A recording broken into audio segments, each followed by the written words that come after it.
Some wounds don't bleed. Some wounds don't bruise. Some wounds are so quiet, so invisible, that even the person carrying them isn't sure they have the right to call it pain. And perhaps the deepest wound a child can carry is the wound of being unseen. Not hit, not screamed at, just overlooked, passed by, treated as though their presence was optional. If you've ever felt like you had to earn your place in a room, like your voice was an interruption rather than a contribution, like celebrating yourself felt arrogant or unsafe, then this video may feel uncomfortably familiar. Stay with me. What we're about to explore might explain more about your life than you expect. There is a particular kind of silence that shapes a person. It's not the silence of peace or calm. It's the silence of absence. The silence that answers a child when they reach out and no one reaches back. Picture a child sitting at a dinner table, surrounded by family, and yet feeling entirely alone. They say something, maybe a small story from their day, maybe a question, and the conversation moves past them as though they never spoke. No one is angry. No one is punishing them. They're simply unregistered. To an outside observer, nothing happened. But to that child, something enormous just occurred.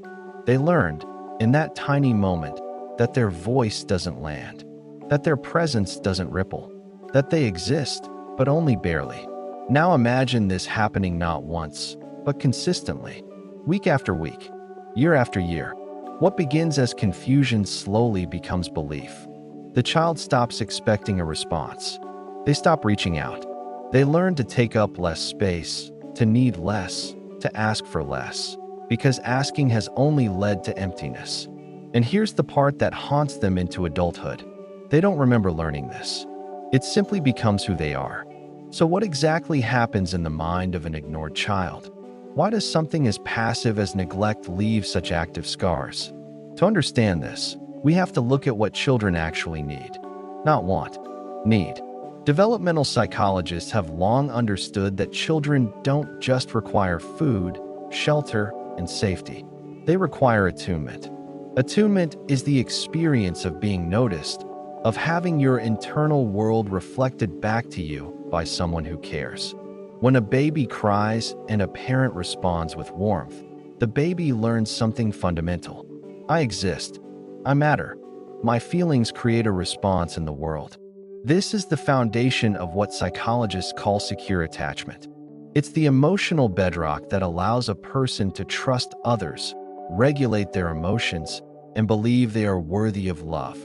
But when that attunement is absent, when a child's emotional signals are met with blankness or distraction, a very different lesson is learned.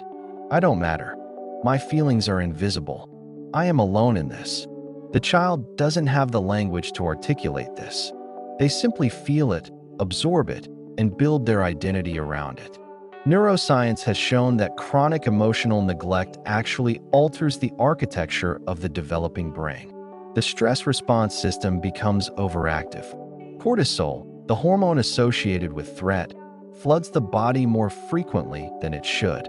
Over time, the brain begins to wire itself for vigilance, for withdrawal, for self-protection. The child becomes hyper-attuned to rejection, scanning every interaction for signs that they will once again be overlooked.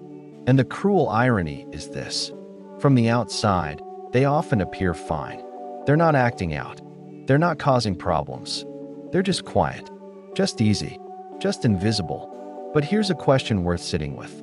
What does it cost a child to become easy? What does it cost them to learn, so young, that the safest way to exist is to not take up space? The answer often doesn't reveal itself until adulthood. And when it does, it can be disorienting. Because the ignored child grows into an adult who doesn't understand why they feel so empty. They may have friends, a career, even a family of their own. And yet there's a hollowness they can't name. A sense that they're performing life rather than living it. They may struggle to accept compliments, deflecting praise as though it was meant for someone else. They may find themselves in relationships where they give endlessly but struggle to receive.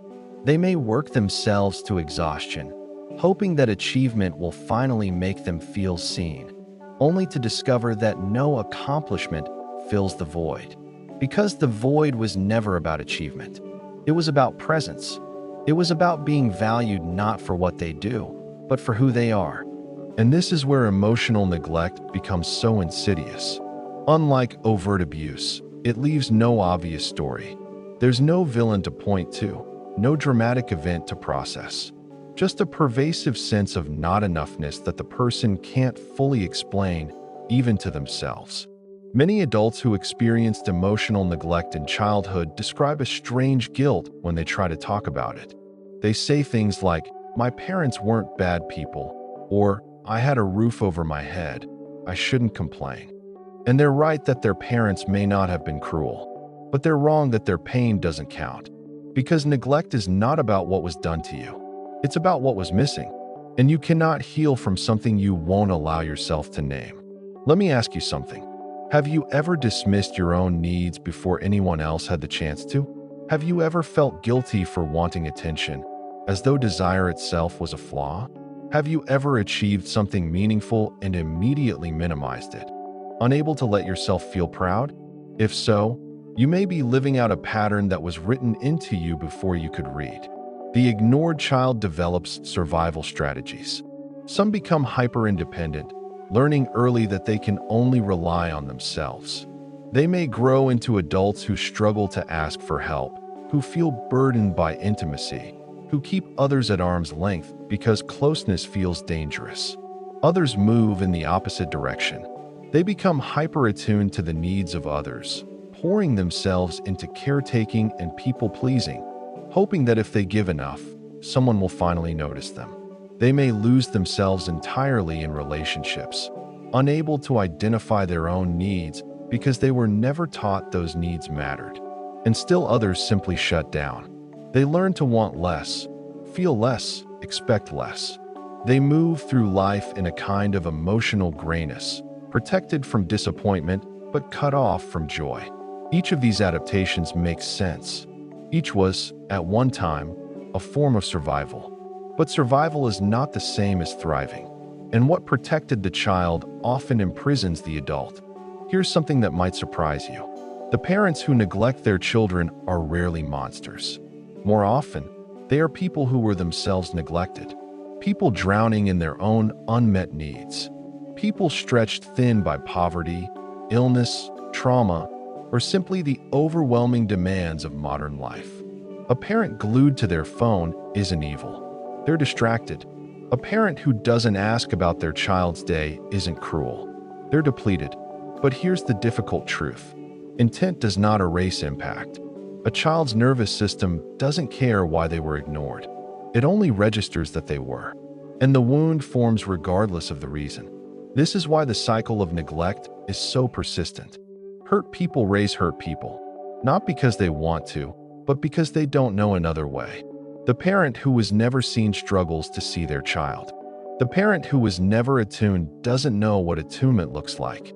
And so the silence passes from generation to generation, unspoken and unexamined, until someone decides to break it. So how does someone begin to heal from something they were taught to believe didn't happen? It starts with permission. Permission to acknowledge that the absence hurt. Permission to grieve the attention that never came. Permission to stop minimizing your own experience because others had it worse. Comparison is not a healing tool. Your pain does not require a ranking to be valid. The next step is recognition. Learning to see the ways the wound shows up in your present life. The relationships you settle for. The boundaries you don't set. The joy you don't let yourself feel. The voice inside that says, "Don't be too much. Don't need too much. Don't expect too much." That voice isn't your truth. It's your wound speaking, and you are allowed to disagree with it. Healing also requires practice. Not grand gestures, but small, consistent acts of self-acknowledgement. It might look like pausing after a success and saying out loud, "I did that," and it matters. It might look like telling a friend, "I need support right now," even though every instinct screams to handle it alone. It might look like sitting with a painful feeling instead of numbing it and whispering to yourself, This is real. I'm allowed to feel this. These moments might seem insignificant, but for someone who spent a childhood being unseen, they are radical. They are reclamations. They are proof that the old story is not the only story. And perhaps the most profound part of healing is this. When you begin to see yourself, you become capable of truly seeing others. The ignored child who learns to honor their own needs becomes the partner who listens deeply, the friend who notices when something is wrong, the parent who kneels down, makes eye contact, and says, "Tell me, I'm here." Every ignored child who heals becomes a link breaker. They stop the chain that might have stretched back generations. They become living proof that patterns can be rewritten, that wounds can become wisdom, that the absence they inherited does not have to be the legacy they leave. If you are someone who grew up feeling invisible, I want to say something to you directly. What happened to you was real. The loneliness was real. The confusion was real. The way you learned to shrink, to disappear, to make yourself easy to overlook, that was a response to something that should not have happened. You were a child. You deserved to be seen. Not because you earned it, not because you performed well enough, but because you existed. And existence, in itself, is enough. You may have spent years believing that you are too much or not enough, that your needs are a burden, that love is something you must constantly earn. But those beliefs are not facts. They are echoes of an old wound. And echoes, no matter how loud, can fade when you stop letting them define you. Healing is not about becoming someone new. It's about uncovering the self that was buried beneath years of silence. It's about learning to take up space again, to speak without apologizing, to want without shame, to exist fully, visibly, unapologetically. This is not selfish. This is recovery. The psychology of the ignored child is not a life sentence. It is a starting point. It explains where the wound came from, but it does not dictate where you go next. You are not defined by what you didn't receive. You are shaped by it, yes. Marked by it, perhaps, but not imprisoned by it. Not unless you choose to be. So here is your invitation. Start seeing yourself the way you always needed to be seen. Start listening to yourself the way you always needed to be heard. Start treating your own needs as though they matter, because they do. They always did. And every time you honor that truth, you heal a little more. Not just for yourself, but for everyone who will ever be touched by your presence. The child who was ignored often becomes the adult who refuses to ignore. And in that refusal, something beautiful is born. A new pattern, a new possibility. A life built not on the silence of the past, but on the voice that finally learned to speak. You were never truly invisible. You were just waiting for someone to look. And maybe, after all this time, that someone can finally be you. If this resonated with you, there's more to explore. Some wounds hide even deeper than the ones we've discussed today, and understanding them might change everything you thought you knew about yourself. I'll leave a video here that continues this conversation. Click it when you're ready.